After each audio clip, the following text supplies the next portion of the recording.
Chapter 10. The Rogue Bludger. Since the disastrous episode of the Pixies, Professor Lockhart had not brought live creatures to class. Instead, he read passages from his books to them, and sometimes reenacted some of the more dramatic bits. He usually picked Harry to help him with these reconstructions. So far, Harry had been forced to play a simple Transylvanian villager whom Lockhart had cured of a babbling curse, a yeti with a head cold, and a vampire who had been unable to eat anything except lettuce since Lockhart had dealt with him. Harry was hauled to the front of the class during their very next Defense Against the Dark Arts lesson, this time acting a werewolf. If he hadn't had a very good reason for keeping Lockhart in a good mood, he would have refused to do it. "Nice loud howl, Harry." "Exactly. And then, if you'll believe it, I pounced, like this, slammed him to the floor. Thus, with one hand, I managed to hold him down. With my other, I put my wand to his throat. I then screwed up my remaining strength and performed the immensely complex Homorphous charm." He let out a piteous moan. "Go on, Harry." "Higher than that." "Good. The fur vanished, the fangs shrank, and he turned back into a man. Simple yet effective. And another village will remember me forever as the hero who delivered them from the monthly terror of werewolf attacks." The bell rang and Lockhart got to his feet. "Homework! Compose a poem about my defeat of the Wagga Wagga werewolf. Signed copies of Magical Me to the author of the best one." The class began to leave. Harry returned to the back of the room where Ron and Hermione were waiting. "Ready?" Harry muttered. "Wait till everyone's gone," said Hermione nervously. "All right." She approached Lockhart's desk, a piece of paper clutched tightly in her hand, Harry and Ron right behind her. Professor Lockhart," Hermione stammered, "I wanted to get this book out of the library, just for background reading." She held out the piece of paper, her hand shaking slightly. "But the thing is, it's in the restricted section of the library, so I need a teacher to sign for it. I'm sure it would help me understand what you say in Guarding with Ghouls about slow-acting venoms." "Ah, Guarding with Ghouls," said Lockhart, taking the note from Hermione and smiling widely at her. "Possibly my very favorite book. You enjoyed it?" "Oh, yes," said Hermione eagerly. "So clever the way you trapped that last one with a tea strainer." "Well, I'm sure no one will mind me giving the best student of the year a little extra help," said Lockhart warmly, and he pulled out an enormous peacock quill. "Yes, nice, isn't it?" he said, misreading the revolted look on Ron's face. "I usually save it for book signings." He scrawled an enormous loopy signature on the note and handed it back to Hermione. "So, Harry," said Lockhart, while Hermione folded the note with fumbling fingers and slipped it into her bag. "Tomorrow's the first Quidditch match of the season, I believe. Gryffindor against Slytherin, is it not? I hear you're a useful player. I was a seeker, too. I was asked to try out for the national squad, but preferred to dedicate my life to the eradication of the dark forces. Still, if ever you feel the need for a little private training, don't hesitate to ask. Always happy to pass on my expertise to less able players." Harry made an indistinct noise in his throat and then hurried off after Ron and Hermione. "I don't believe it," he said as the three of them examined the signature on the note. "He didn't even look at the book we wanted." "That's because he's a brainless git," said Ron. "But who cares? We got what we needed." "He is not a brainless git," said Hermione shrilly as they half ran toward the library. "Just because he said you were the best student of the year." They dropped their voices as they entered the muffled stillness of the library. Madame Pince, the librarian, was a thin, irritable woman who looked like an underfed vulture. "Most potent of potions," she repeated suspiciously, trying to take the note from Hermione, but Hermione wouldn't let go. "I was wondering if I could keep it," she said breathlessly. "Oh, come on," said Ron, wrenching it from her grasp and thrusting it at Madame Pince. "We'll get you another autograph. Lockhart'll sign anything if it stands still long enough." Madame Pince held the note up to the light, as though determined to detect a forgery, but it passed the test. She stalked away between the lofty shelves and returned several minutes later, carrying a large and mouldy-looking book. Hermione put it carefully in her bag, and they left, trying not to walk too quickly or look too guilty. 5 minutes later, they were barricaded in Moaning Myrtle's out-of-order bathroom once again. Hermione had overridden Ron's objections by pointing out that it was the last place anyone in their right minds would go, so they were guaranteed some privacy. Moaning Myrtle was crying noisily in her stall, but they were ignoring her, and she them. Hermione opened most potent of potions carefully, and the three of them bent over the damp, spotted pages. It was clear from a glance why it belonged in the restricted sections. Some of the potions had effects almost too gruesome to think about, and there were some very unpleasant illustrations, which included a man who seemed to have been turned inside out, and a witch sprouting several extra pairs of arms out of her head. "Here it is," said Hermione excitedly as she found the page headed "The Polyjuice Potion." It was decorated with drawings of people halfway through transforming into other people. Harry sincerely hoped the artist had imagined the looks of intense pain on their faces. "This is the most complicated potion I've ever seen," said Hermione as they scanned the recipe. "Lacewing flies, leeches, fluxweed, and knotgrass," she murmured, running her finger down the list of ingredients. "Well, they're easy enough. They're in the student store cupboard. We can help ourselves. Ooh, look, powdered horn of a bicorn. Don't know where we're going to get that. Shredded skin of a boomslang. That'll be tricky too. And of course a bit of whoever we want to change into." "Excuse me?" said Ron sharply. "What do you mean, a bit of whoever we're changing into? I'm drinking nothing with crab's toenails in it." Hermione continued as though she hadn't heard him. "We don't have to worry about that yet, though, because we add those bits last." Ron turned, speechless, to Harry, who had another worry. "Do you realize how much we're going to have to steal, Hermione? Shredded skin of a boomslang? That's definitely not in the student's cupboard. What are we going to do, break into Snape's private stores? I don't know if this is a good idea." Hermione shut the book with a snap. "Well, if you two are going to chicken out, fine," she said. There were bright pink patches on her cheeks, and her eyes were brighter than usual. "I don't want to break the rules, you know. I think threatening Muggleborns is far worse than brewing up a difficult potion. But if you don't want to find out if it's Malfoy, I'll go straight to Madame Pince now and hand the book back in." "I never thought I'd see the day when you'd be persuading us to break rules," said Ron. "All right, we'll do it. But not toenails, okay?" "How long will it take to make, anyway?" said Harry, as Hermione, looking happier, opened the book again. "Well, since the fluxweed has got to be picked at the full moon, and the lacewings have got to be stewed for 21 days, I'd say it'll be ready in about a month, if we can get all the ingredients." "A month?" said Ron. "Malfoy could have attacked half the Muggleborns in the school by then." Hermione's eyes narrowed dangerously again, and he added swiftly, "But it's the best plan we've got, so full steam ahead, I say."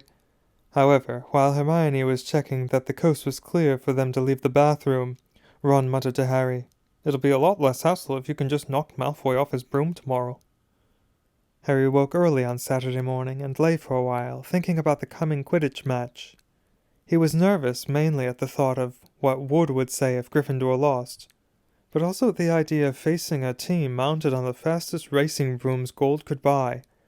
He never had wanted to beat Slytherin so badly. After half an hour of lying there with his insides churning, he got up, dressed, and went down to breakfast early, where he found the rest of the Gryffindor team huddled at the long, empty table, all looking uptight and not speaking much. As 11 o'clock approached, the whole school started to make its way down to the Quidditch stadium. It was a muggy sort of day, with a hint of thunder in the air. Ron and Hermione came hurrying over to wish Harry good luck as he entered the locker rooms. The team pulled on their scarlet Gryffindor robes, then sat down to Wood's usual pre-match pep talk. "Slytherin has better brooms than us," he began. "No point denying it, but we've got better people on our brooms. We've trained harder than they have. We've been flying in all weathers." "Too true," muttered George Weasley. "I haven't been properly dry since August." "And we're going to make them rue the day they let that little bit of slime Malfoy buy his way onto their team." Chest heaving with emotion, Wood turned to Harry. "It'll be down to you, Harry, to show them that a seeker has to have something more than a rich father. Get to that snitch before Malfoy or die trying, Harry, because we've got to win today. We've got to." "So no pressure, Harry," said Fred, winking at him. As they walked out onto the pitch, a roar of noise greeted them, mainly cheers, because Ravenclaw and Hufflepuff were anxious to see Slytherin beaten. But the Slytherins in the crowd made their boos and hisses heard too. Madam Hooch, the Quidditch teacher, asked Flint and Wood to shake hands, which they did, giving each other threatening stares and gripping rather harder than was necessary. "On my whistle," said Madam Hooch. 3, 2, 1. With a roar from the crowd to speed them upward, the 14 players rose toward the leaden sky. Harry flew higher than any of them, squinting around for the snitch. "All right there, Scarhead!" yelled Malfoy, shooting underneath him as though to show off the speed of his broom. Harry had no time to reply. At that very moment, a heavy black bludger came pelting toward him. He avoided it so narrowly he felt it ruffle his hair as it passed. "Close one, Harry," said George, streaking past him with his club in his hand, ready to knock the bludger back toward a Slytherin. Harry saw George give the bludger a powerful whack in the direction of Adrian Pusey, but the bludger changed direction in mid-air and shot straight for Harry again. Harry dropped quickly to avoid it, and George managed to hit it hard toward Malfoy. Once again the bludger swerved like a boomerang and shot at Harry's head. Harry put on a burst of speed and zoomed toward the other end of the pitch. He could hear the bludger whistling along behind him. What was going on? Bludgers never concentrated on one player like this. It was their job to try and unseat as many people as possible. Fred Weasley was waiting for the bludger at the other end. Harry ducked as Fred swung the bludger with all his might. The bludger was knocked off course. "Gotcha!" Fred yelled happily, but he was wrong. As though it was magnetically attracted to Harry, the bludger pelted after him once more, and Harry was forced to fly off at full speed.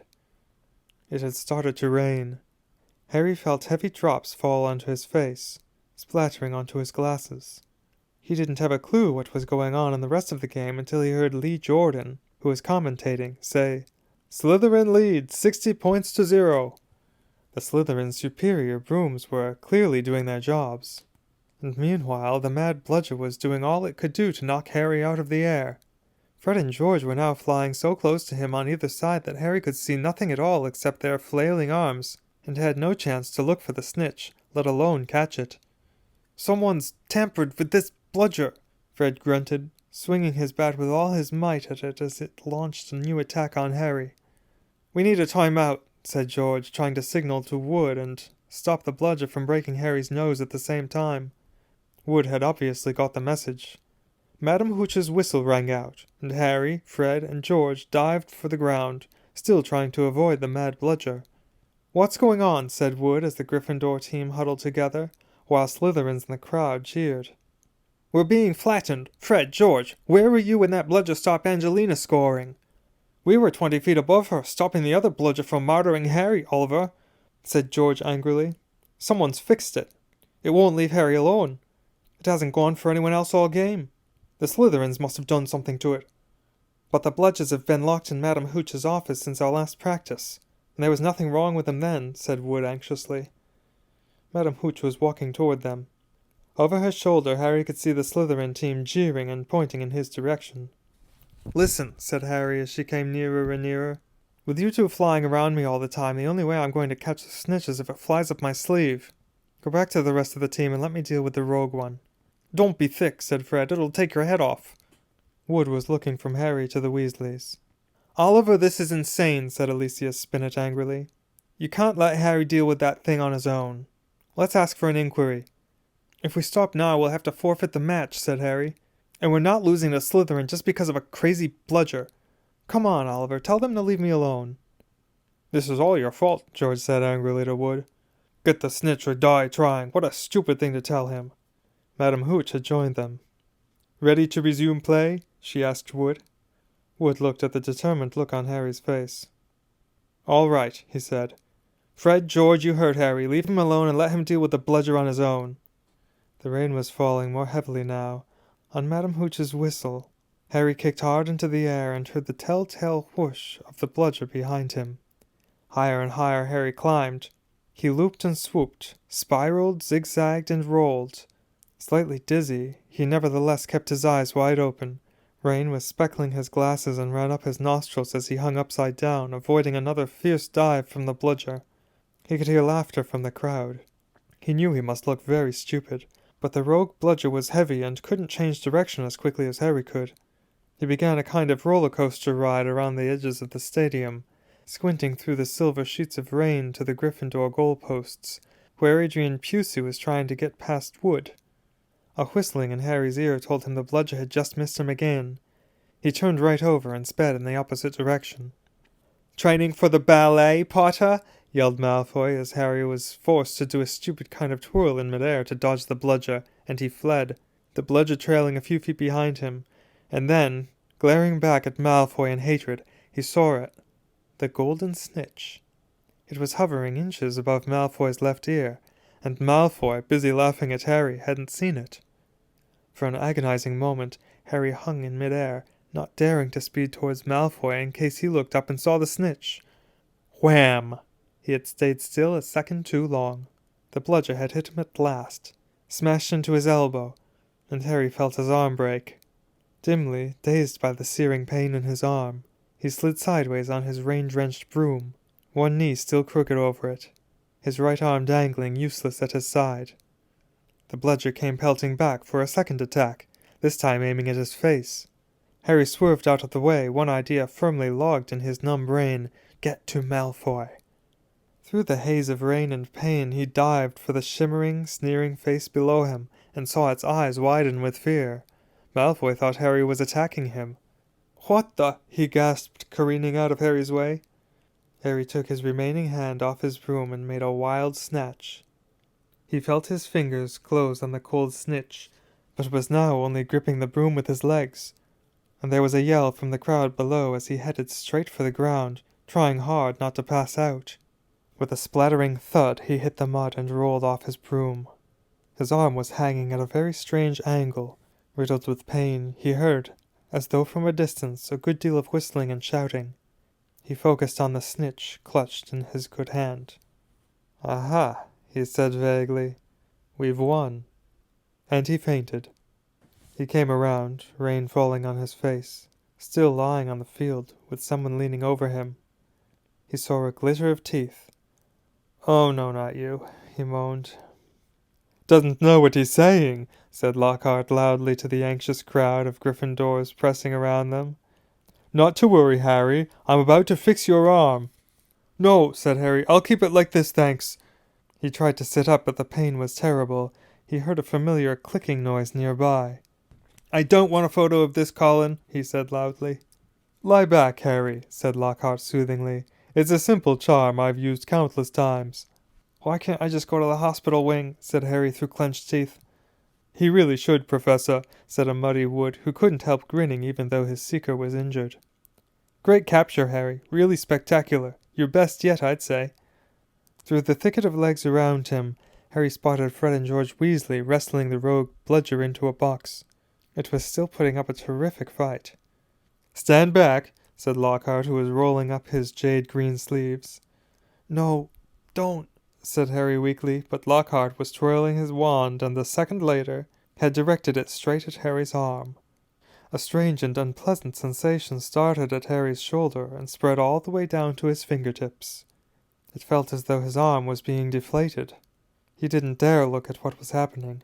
He had shut his eyes, his face turned away from his arm, but his worst fears were realized as the people above him gasped and Colin Creevey began clicking away madly. His arm didn't hurt any more, nor did it feel remotely like an arm. "Ah," said Lockhart. "Yes, well, that can sometimes happen. But the point is, the bones are no longer broken. That's the thing to bear in mind. So, Harry, just toddle up to the hospital wing. Mr. Weasley, Miss Granger, would you escort him? And Madame Pomfrey will be able to, tidy you up a bit." As Harry got to his feet, he felt strangely lopsided. Taking a deep breath and looking down at his right side, what he saw nearly made him pass out again. Poking out of the end of his robes was what looked like a thick, flesh-colored rubber glove. He tried to move his fingers. Nothing happened. Lockhart hadn't mended Harry's bones. He had removed them. Madame Pomfrey wasn't at all pleased. "You should have come straight to me," she raged, holding up the sad, limp remainder of what, half an hour before, had been a working arm. "I can mend bones in a second, but growing them back—" "You will be able to, won't you?" said Harry desperately. "I'll be able to, certainly, but it will be painful," said Madame Pomfrey grimly, throwing Harry a pair of pajamas. "You'll have to stay the night." Hermione waited outside the curtain drawn around Harry's bed while Ron helped him into his pajamas. It took a while to stuff the rubbery, boneless arm into a sleeve. "How can you stick up for Lockhart now, Hermione, eh?" Ron called through a curtain as he pulled Harry's limp fingers through the cuff. "If Harry had wanted a deboning, he would have asked." "Anyone can make a mistake," said Hermione. "And it doesn't hurt any more, does it, Harry?" "No," said Harry, getting into bed. "But it doesn't do anything else, either." As he swung himself onto the bed, his arm flapped pointlessly. Hermione and Madame Pomfrey came around the curtain. Madame Pomfrey was holding a large bottle of something labeled Skelligro. "You're in for a rough night," she said, pouring out a steaming beakerful and handing it to him. "Regrowing bones is a nasty business." So was taking the Skelligro. It burned Harry's mouth and throat as it went down, making him cough and sputter. Still tut-tutting about dangerous sports and inept teachers, Madame Pomfrey retreated, leaving Ron and Hermione to help Harry gulp down some water. "We won, though," said Ron, a grin breaking across his face. "That was some catch you made." Malfoy's face, he looked ready to kill. "I want to know how you fixed that bludger," said Hermione darkly. "We can add that to the list of questions we'll ask him when we've taken the Polyjuice potion," said Harry, sinking back onto his pillows. "I hope it tastes better than this stuff." "If it's got bits of Slytherins in it, you've got to be joking," said Ron. The door of the hospital wing burst open at that moment. Filthy and soaking wet, the rest of the Gryffindor team had arrived to see Harry. "Unbelievable flying, Harry," said George. "I've just seen Marcus Flint yelling at Malfoy. Something about having a snitch on top of his head and not noticing. Malfoy didn't seem too happy." They had brought cakes, sweets, and bottles of pumpkin juice.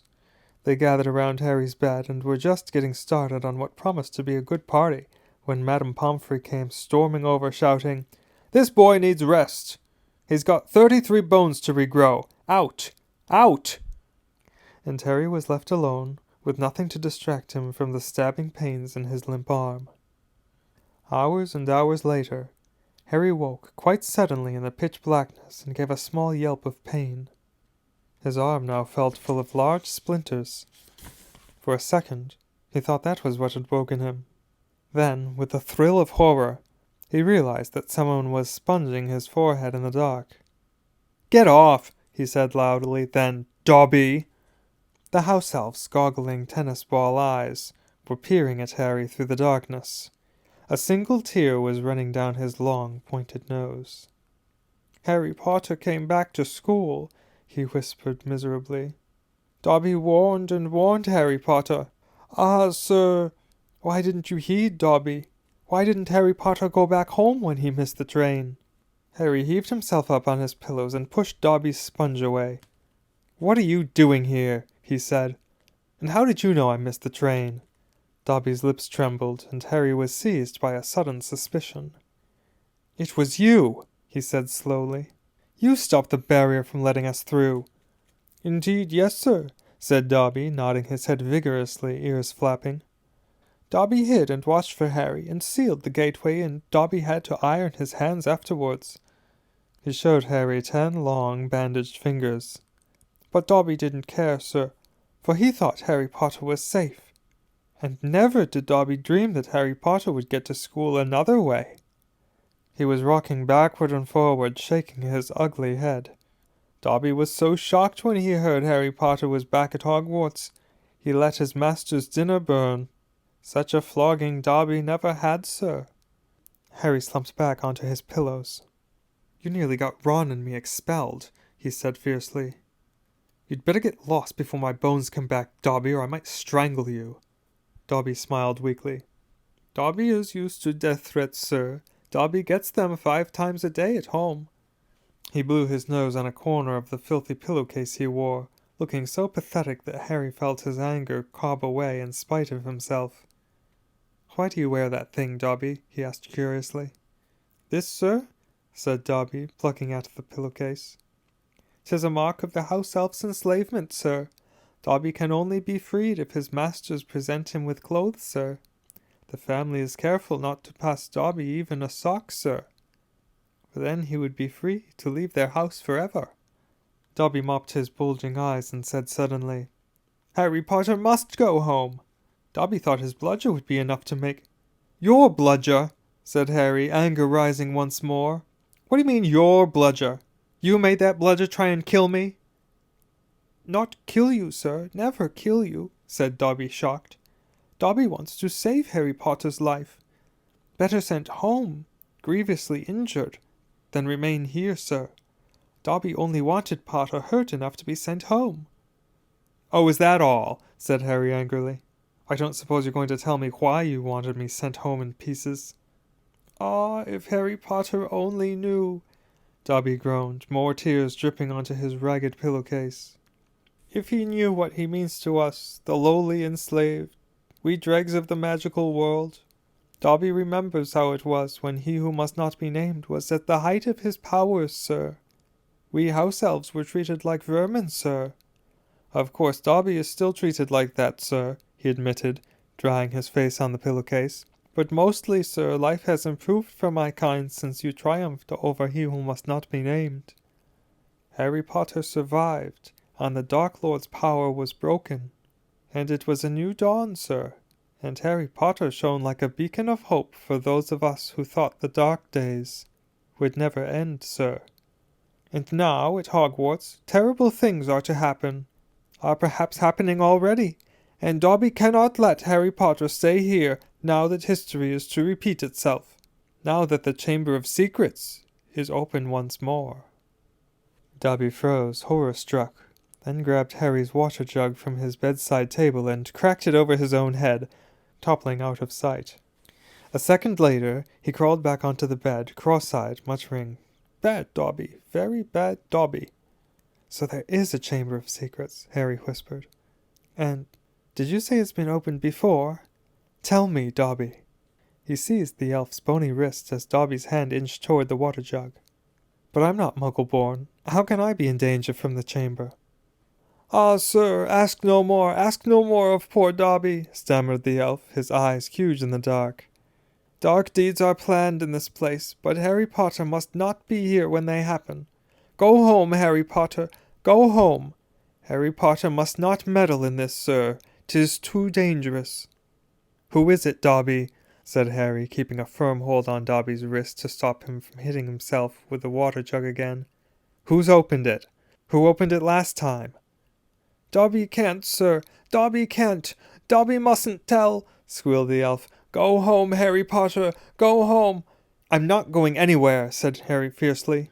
"One of my best friends is Muggle-born. She'll be the first in line if the chamber really has been opened."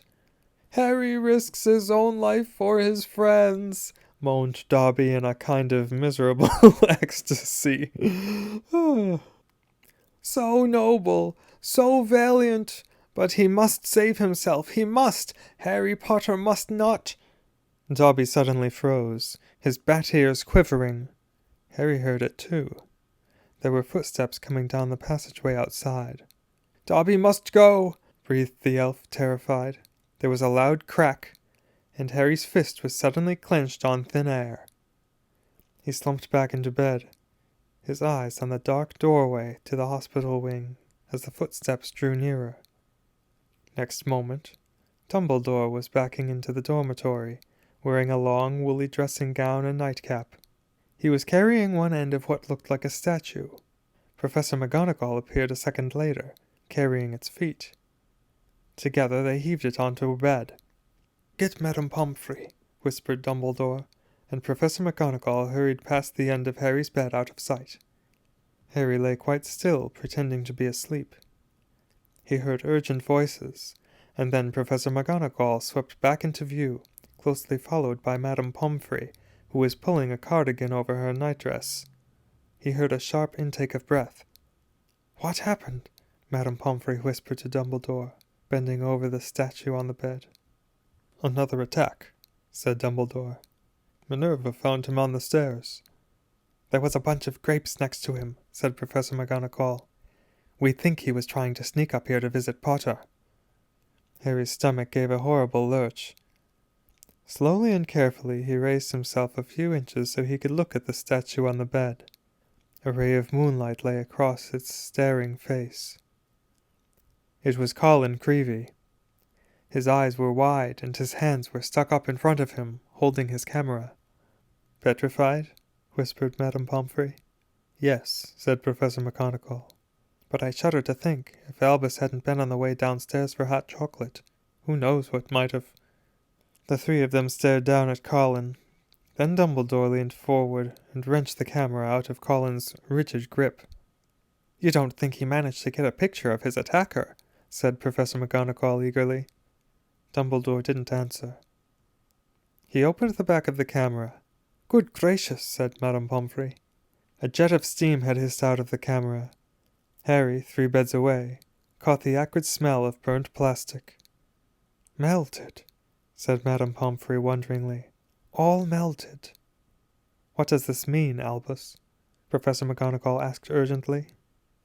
"It means," said Dumbledore, "that the Chamber of Secrets is indeed open again." Madame Pomfrey clapped a hand to her mouth. Professor McGonagall stared at Dumbledore. "But Albus, surely—" "Who?" "The question is not who," said Dumbledore, his eyes on Colin. "The question is how." And from what Harry could see of Professor McGonagall's shadowy face, she didn't understand this any better than he did.